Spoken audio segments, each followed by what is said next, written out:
Hi hello everybody, அனைவருக்கும் வணக்கம். இன்னைக்கு நம்ம சிபிஎஸ்சியில் கண்டினியூஸாக 12th ஸ்டாண்டர்ட் எக்கனாமிக்ஸில் ரிப்பீட் ஆகிற ஒரு இம்பார்ட்டண்டான டாப்பிக்கை தாங்க டிஸ்கஷன் பண்ண போகிறோம். டாபிக் வந்து பார்த்தீங்கன்னா process of credit creation, money and பேங்கிங்லேருந்து வர ஒரு கொஷின். இந்த சிபிஎஸ்சி போர்டு எக்ஸாமில் கொஷின் நம்பர் 13, 14 இந்த ரெண்டு நம்பருக்குள்ள கட்டாயமாக நிறைய டைம் சிபிஎஸ்சி போர்டு எக்ஸாமில் இந்த 4 மார்க் கொஷின் வந்திருக்கு. அதை தான் நம்ம இன்னைக்கு டிஸ்கஷன் பண்ண போகிறோம். ஃபஸ்ட்டு பார்த்தீங்கன்னா credit creation.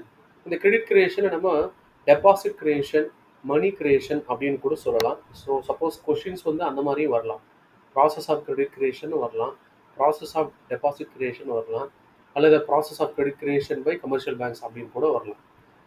Commercial banks create credit, not just lend deposits of money. பணத்தை வந்து அவங்க வெறும் வாங்குறது மட்டும் இல்லாமல் பணத்தை திருப்பி மக்களுக்கு லோனாக கொடுக்குறாங்கல்ல, அந்த ப்ராசஸ் தான் நம்ம கிரெடிட் கிரியேஷன் அப்படின்னு சொல்லுவோம். பொதுவாக கிரெடிட் அப்படின்னா எக்கனாமிக்ஸில் லோன் அல்லது மணி அப்படின்னு கூட எடுத்துக்கலாம். ஸோ லோன் கொடுக்குற அந்த ப்ராசஸை தான் நம்ம கிரெடிட் கிரியேஷன் அப்படின்னு சொல்கிறோம். இதை எப்படி பண்ணுறாங்க அப்படின்னா ஃப்ராக்ஷனல் ரிசர்வ் சிஸ்டம். அதாவது பார்த்தீங்கன்னா கமர்ஷியல் பேங்கை பொறுத்தவரையிலும் ஒரு மினிமம் அமௌண்ட் அவங்ககிட்ட ரிசர்வாக இருந்தாலே போதும். அந்த பேசிஸில் எல்ஆர்ஆர் அப்படின்னு சொல்லிட்டு ஒரு சிஸ்டம் இருக்குது, லீகல் ரிசர்வ் ரேஷியோ. அதாவது இப்போ வந்து நம்ம பேங்க்கில் நீங்கள் கடன் கொடுக்கணும் அப்படின்னா உங்ககிட்ட ரிசர்வாக கொஞ்சம் பணம் இருந்தால் போதும். அந்த பணத்தை சில டேர்ம்ஸ் அண்ட் கண்டிஷன்ஸ் படி கமர்ஷியல் பேங்க் கண்டினியூஸாக அடுத்தடுத்து லோன் கொடுத்துக்கிட்டே இருக்கலாம். ஸோ அந்த ப்ராசஸ் எப்படி நடக்குதுன்னு இப்போ பார்க்கலாம். இப்போ பாருங்கள், உங்களுக்கு ஒரு பிக்சர் கொடுத்துருக்கேன் உங்கள் ரைட் ஹேண்ட் சைடில். Bank keep only a fraction of deposits as cash reserves ratio. Rest of the money is given as loans. This reloaning process creates more deposits and hence more credit. அதாவது இப்போ ஒருத்தர் person ஏ அப்படின்னு ஒருத்தர் இருக்காரு. அவர் வந்து first பேங்க்ல போயிட்டு ஒரு 1000 ரூபாய் போடுறாருன்னு வச்சுக்கோங்களேன்.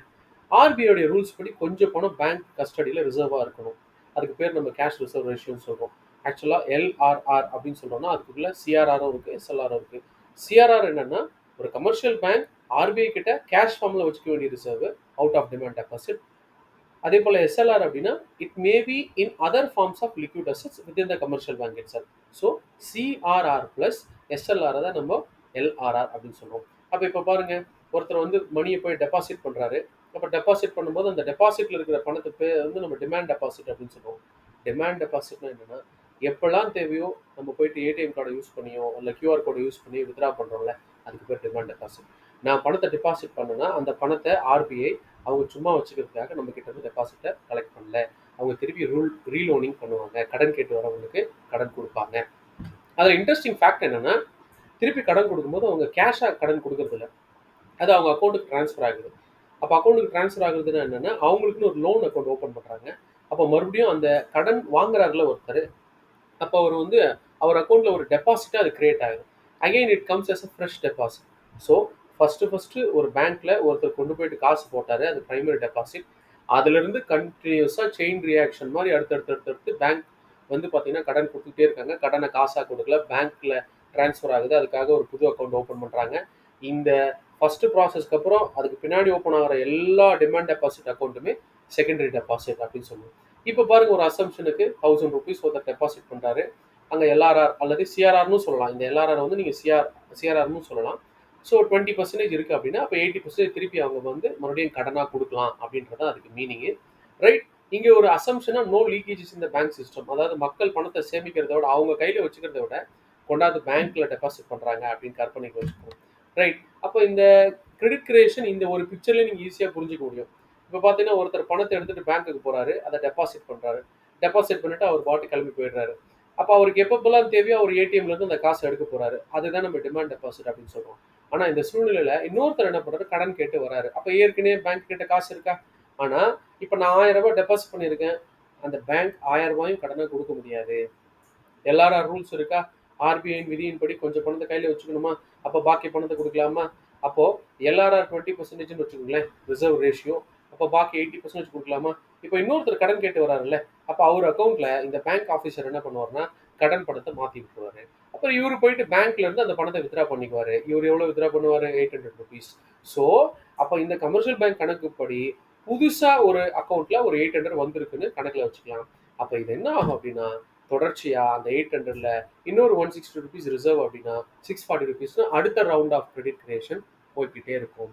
அப்போ இது எப்படின்னா, கொஞ்சம் பணம் இருந்தால் போதும், அந்த பணத்தை வச்சுக்கிட்டு கிரெடிட்டை மல்டிப்ளை பண்ணிட்டே இருக்கலாம் ரிசர்வ் சிஸ்டத்தை வச்சு அப்படின்னு சொல்றதுக்கு பேர் தான் கிரெடிட் கிரியேஷன் ப்ராசஸ். அப்போ இங்க ஸ்க்ரீன்ல பாருங்க, again deposited in the bank and this cycle continues. இந்த சைக்கிள் எது வரையிலும் கண்டினியூ ஆகும்? The process repeats until total credit is created which is it is exhausting its last capacity. அப்போ இது கண்டினியூஸாக எக்ஸ்டெண்ட் ஆகிட்டே போகும். இந்த ஸ்க்ரீனில் பார்த்தீங்கன்னா இந்த ரவுண்ட்ஸ் நம்ம கொடுத்துருக்கோம். 1000 ரூபாய் டெபாசிட் பண்ணோம், அதுலேருந்து 800 லோன் கொடுத்தாங்க. அது லோன் அக்கௌண்ட்டில் புதுசாக டெபாசிட்டாக மாறிச்சு. அப்போ 800 640 லோன் கொடுத்தாங்க. அகைன் அது புதுசாக இன்னொருத்தர் அக்கௌண்ட்டில் டெபாசிட்டாக இருந்துச்சு. அப்போ அகைன் ரிசர்வ் ரேஷியோ 20% போக 512 லோன் கொடுத்தாங்க. இந்த ப்ராசஸ் இப்படி கண்டினியூஸாக போயிட்டே இருக்கும். அப்போ நீங்கள் கேட்கலாம், சார் இது எப்போ போய் சார் முடியும்? அப்போ இதுக்கு ஒரு எண்டு இருக்குல்ல, அந்த எண்டோடைய வேல்யூக்கு பேர் தான் மணி மல்டிப்ளையர் அப்படின்னு சொல்றோம். இப்போ இந்த ஸ்க்ரீன்ல பார்த்தீங்கன்னா 1/CRR, இதை 1/LRRனு சொல்லலாம்.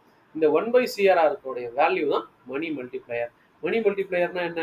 நம்மளாம் ஃப்ரெண்ட்ஸ்குள்ளே பேசிக்கோங்களேன், நீ என்ன ஒரு அடி அடிச்சா உன்னை திருப்பி நான் 3 அடி அடிப்படா அப்படின்னு. அப்போ ஒரு கற்பனைக்கு பாருங்களேன், அடி மல்டிப்ளையர்னு ஒன்று வச்சுக்கோங்க. நீ என்ன ஒரு டைம் அடிச்சேன்னா நான் உன்னை திருப்பி 3 டைம் அடிப்பேன். அந்த மாதிரி மணி மல்டிப்ளையர்ன்றது ஒரு முறை டெபாசிட் பண்ணால் அது எத்தனை முறை திரும்பி மல்டிப்ளை ஆகும் அப்படின்றத நியூமெரிக்கலாக ஒரு வேல்யூவாக சொல்கிறதுக்கு பேர் தான் மணி மல்டிப்ளையர். அப்போ மணி மல்டிப்ளையருடைய வேல்யூ என்ன? 1/LRR. அப்போ டோட்டல் டெபாசிட் எவ்வளோ கிரியேட் ஆகும்? இனிஷியலாக நீங்கள் எவ்வளோ உத கொடுத்தீங்களோ, நான் வழக்கமாக 3 அடி திருப்பி கொடுக்குற ஆளாக இருந்தால் நீங்கள் எனக்கு 5 அடி கொடுத்தீங்கன்னா நான் 15 அடி திருப்பி உங்களை அடிப்பேன். அந்த மாதிரி மணி மல்டிப்ளையர் இந்த இடத்துல பார்த்தீங்கன்னா 5 இருக்கு, அதாவது 1/0.2. அப்போ 5 மடங்கு போட்ட டெபாசிட் மல்டிப்ளை ஆகும். அப்போ 1000 ரூபாய் ஒருத்தர் போட்டிருந்தாருன்னா டோட்டல் டெபாசிட் 5000 ரூபாய் கிரியேட் ஆகிற வரையும் இந்த செயின் ரியாக்ஷன், இந்த ரவுண்ட்ஸ் ஆஃப் டெபாசிட்ஸ் கண்டினியூ ஆகிட்டே இருக்கும். பின்னாடி போய் பார்க்கலாமா? அப்போ இது எங்கே போய் முடியும்? கடைசியா total deposits is equal to 5000 வர வரையும் இது போயிட்டே இருக்கும். அப்போ இவர் யார் தெரியுங்களா? இவர் தான் பேங்க் மேனேஜர். ஒரே ஒரு புள்ளி வச்சாங்க, அதை போட்டு கோடு போட்டாரு, ரோடு போட்டாரு. அப்போ என்ன ஆகுது? டெபாசிட் மல்டிப்ளை ஆகிட்டே இருக்கு. இதுக்கு பேரு கிரெடிட் மல்டிப்ளையர்னு சொல்லுவோம், பேங்க் மல்டிப்ளையர்னு சொல்லுவோம், அல்லது மணி மல்டிப்ளையர்னு சொல்லுவோம். the value of money multiplier will be equal to 1/LRR அல்லது 1/CRRனு சொல்லுவோம். ஆக்சுவலா இந்த இடத்துல சிஆர்ஆருக்குள்ள எஸ்எல்ஆரும் இருக்கு, அதையும் மறந்துடாதீங்க. தென் இந்த மணி மல்டிப்ளையர் இருக்கிறதுல பெஸ்ட்டா சார், இது எங்கேயுமே ஃபெயில் ஆகாதா அப்படின்னு கேட்கலாம். இது சில இடத்துல ஒர்க் ஆகாம போகும். அதாவது கொஞ்சம் பணத்தை வச்சுக்கிட்டு எப்படி இந்த கமர்ஷியல் பேங்க்ஸ் வந்து இவ்வளோ லோனை கிரியேட் பண்றாங்க அப்படின்றது ஃபெயில் ஆகும் போகலாம். எந்த இடத்துல? லீக்கேஜஸ். காசு வாங்கினவங்க திருப்பி பேங்க்ல டெபாசிட் பண்ணுறதுக்கு பதிலாக பாக்கெட்லேயே வச்சுக்கிட்டாங்க அப்படின்னா மணி மல்டிப்ளையர் ஒர்க் ஆகாது. Lack of demand for loans, loan வாங்குறதுக்கும் ஆள் வரலன்னா மணி மல்டிப்ளையர் ஒர்க் ஆகாது. சென்ட்ரல் பேங்க் பாலிசிஸ், அப்போ சிஆர்ஆர், எஸ்எல்ஆர், இந்த பேங்க் ரேட், இந்த மாதிரி ஆஸ்பெக்ட்ஸ் எல்லாம் வட்டி விகிதத்தெல்லாம் உயர்த்த ஆரம்பிச்சிட்டாங்கன்னா லோன் கேட்டு மக்கள் வரமாட்டாங்க. அதுவும் மணி மல்டிப்ளையர் அஃபெக்ட் பண்ணும். அவைலபிலிட்டி ஆஃப் குட் பாரோவர், கொஞ்சம் காமெடியான விஷயம் தான். கடன் வாங்குறவங்க எல்லாரும் திருப்பி கடனை கொடுக்குற இடத்துல இருக்கணும். இப்போ கடன் கொடுக்குற பழக்கம் மக்கள் மத்தியில் இல்லைன்னா கடன் கொடுக்குற வழக்கம் கமர்ஷியல் பேங்க்ஸ் கிட்ட இருந்து போயிடும். ஸோ சிம்பிளாக ஒரு விஷயம் புரிஞ்சுக்கணும், இந்த மணி மல்டிப்ளையர் எப்படி ஃபங்க்ஷன் ஆகுது அப்படின்னா, ஒரு கற்பனைக்கு ஒரு நாட்டில் ஒரு பேங்க் இருந்துச்சு, ஒருத்தர் போய் 1000 ரூபாய் டெபாசிட் பண்ணாரு, அது பிரைமரி டெபாசிட் அல்லது பிரைமரி டிமாண்ட் டெபாசிட். இதை வச்சுக்கிட்டு இன்னும் பல நூறு கணக்கான பேருக்கு அதை திருப்பி திருப்பி கடனாக கொடுத்துட்டே இருக்காங்கல்ல, அதுக்கு பேர் தான் கிரெடிட் கிரியேஷன். அப்போ ஒருத்தர் ஒரு பேங்க்ல 1000 ரூபாய் போட்டால் அது 5000 ரூபாய் மல்டிப்ளை ஆகுதுன்னா நம்ம நாட்டில் எத்தனை லட்சம் கோடி பேங்க் இருக்கு, எத்தனை லட்சம் கோடி பேர் இருக்காங்க, எத்தனை லட்சக்கணக்கான பேங்க் இருக்கு, அதனுடைய பிரான்ச்சஸ் இருக்கு. அப்போ அத்தனை இடத்துலையும், அத்தனை வில்லேஜஸ்லையும், அத்தனை அர்பன்லையும் அந்த பேங்க்குக்கெல்லாம் எவ்வளோ பேர் டெபாசிட் பண்ணுறாங்க, அப்போ அது எத்தனை முறைங்க மல்டிப்ளை ஆகுது அப்படின்ற அந்த ப்ராசஸை படிக்கிறதுக்கு பேர் தான் கிரெடிட் மல்டிப்ளையர் அல்லது money multiplier or credit creation. So இங்கே ஒரு முக்கியமான பாயிண்ட் பார்த்தீங்கன்னா, the higher the credit multiplier, the more the economy expands.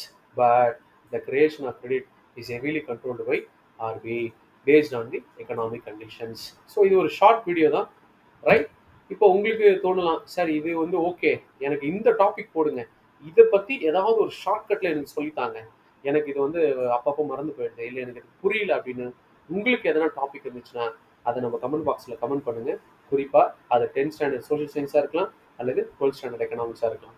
நம்மளுடைய நோக்கம் போர்டு எக்ஸாமுக்கு ஈஸியாக ப்ரிப்பேர் பண்ணி ஈஸியாக கிராக் பண்ணணும் அப்படின்றது தான். இதில் சமயத்தில் 11th ஸ்டாண்டர்ட் வரலாம். ஸோ 11th ஸ்டாண்டர்டில் எக்கனாமிக்ஸில் ஏதாவது உங்களுக்கு டவுட் இருந்தால் அதையும் கமெண்ட் பாக்ஸில் போடுங்க, அதையும் நம்ம கட்டாயமாக டிஸ்கஷன் பண்ணலாம். தேங்க்யூ.